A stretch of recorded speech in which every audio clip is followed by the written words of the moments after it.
Ada seorang pengusaha besar berumur sekitar 65 tahun. Terkenal, asetnya tidak lagi terhitung. Satu hari, pengusaha kita ini bertemu dengan seorang teman wartawan. Terjadilah dialog. Sang wartawan bertanya kepada pengusaha kita, "Pak, umur Bapak berapa tahun?" "Umur saya?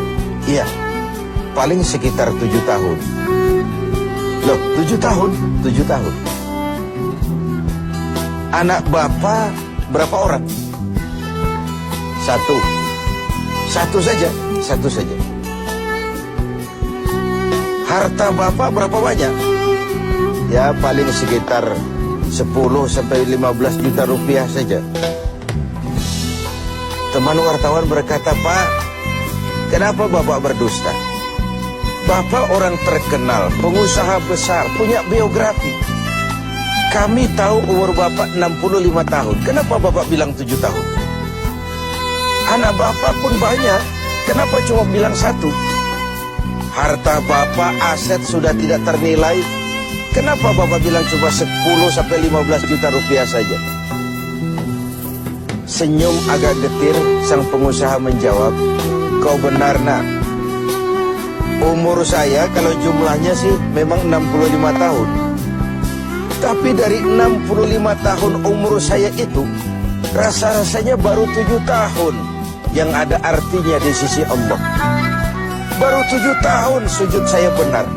Baru 7 tahun saya laksanakan perintahnya, saya tinggalkan larangannya. Sisa umur yang lain habis kelabu warnanya, penuh dosa dan keingkaran. Saya katakan umur saya cuma 7 tahun. Anak, kau juga tahu anak saya banyak. Tapi dari sekian banyak anak ini, rasanya cuma 1 yang akan jadi buah hati, belahan jantung, pelanjut cerita, penerus sejarah, anak soleh yang akan mendoakan orang tuanya. Yang lain susah diurus anak saya." "Oh gitu toh." "Iya." "Mengenai harta, Pak, kau juga benar. Harta saya, aset saya sudah sulit dihitung lah. Pabrik di mana-mana, di tiap bank hampir ada deposito saya. Tapi dari sekian banyak harta itu yang saya ingat, baru sekitar 10-15 juta yang saya belanjakan di jalan Allah. Saya sumbangkan masjid, saya bantu pesantren, saya bantu yatim piatu.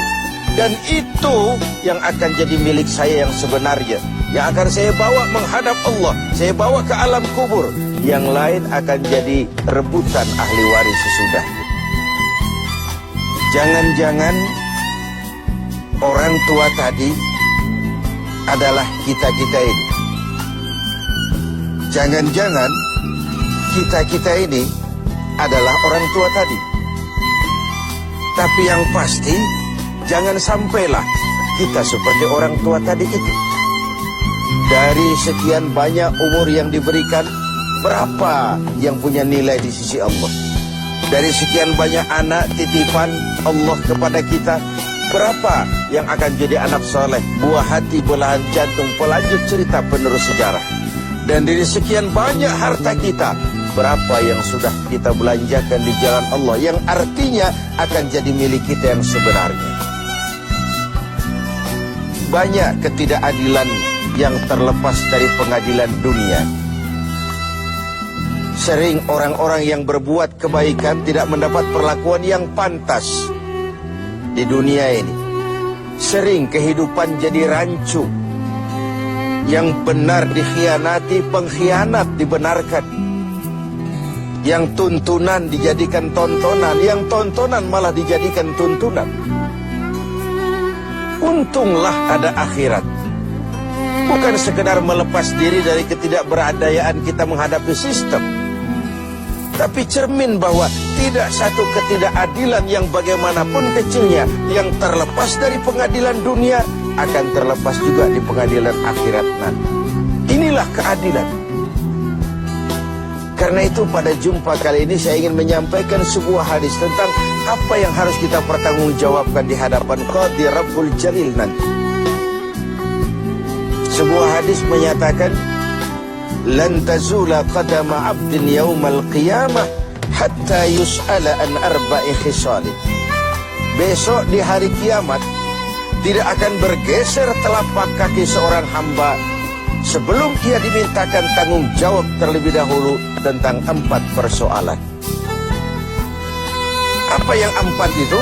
Pertama, an umrihi fima afnahu.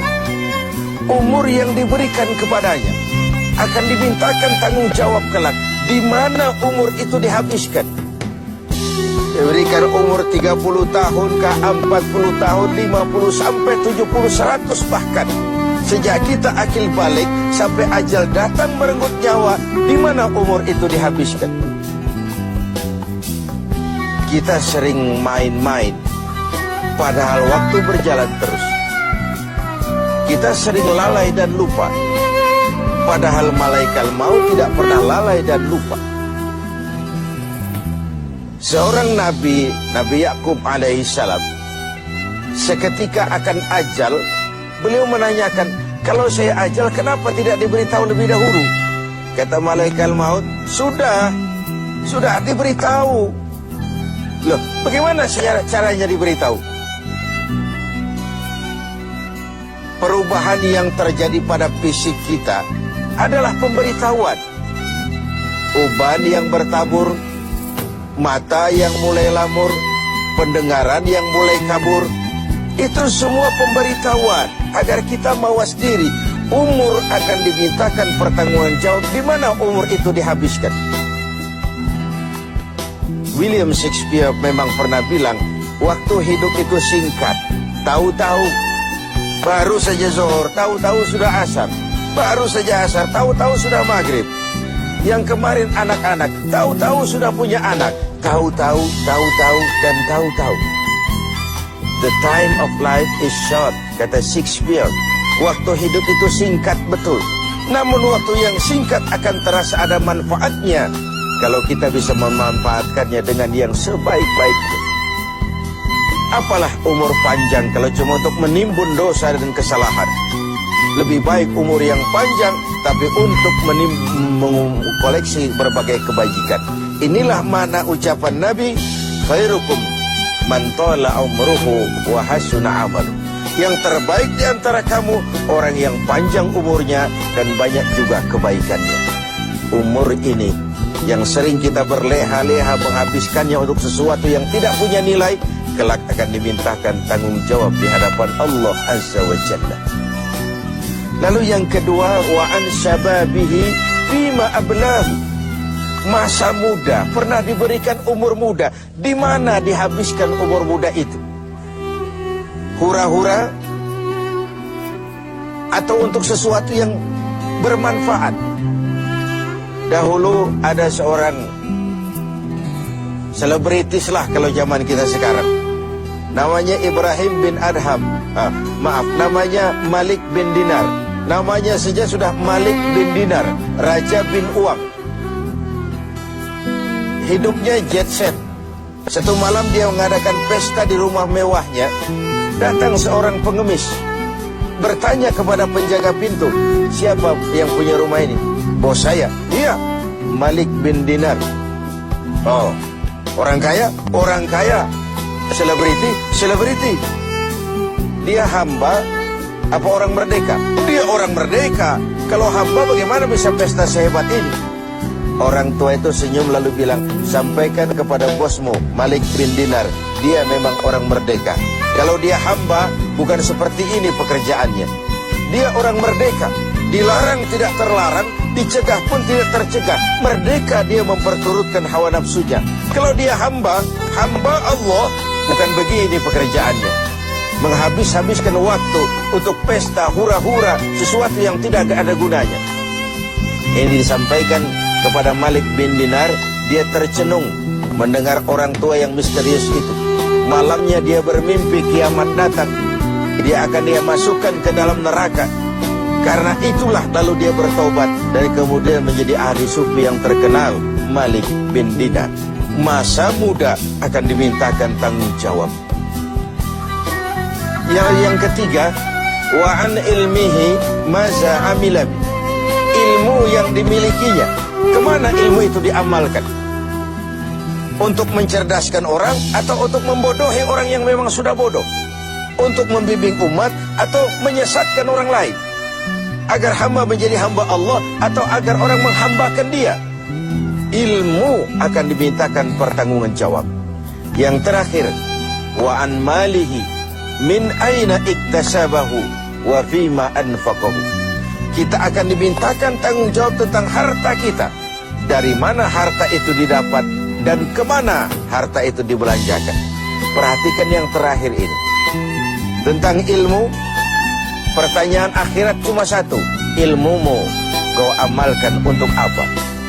Tentang umur, pertanyaan akhirat pun satu. Umurmu kau habiskan di mana? Tentang masa muda, pertanyaan akhirat juga satu. Masa mudamu kau gunakan buat apa?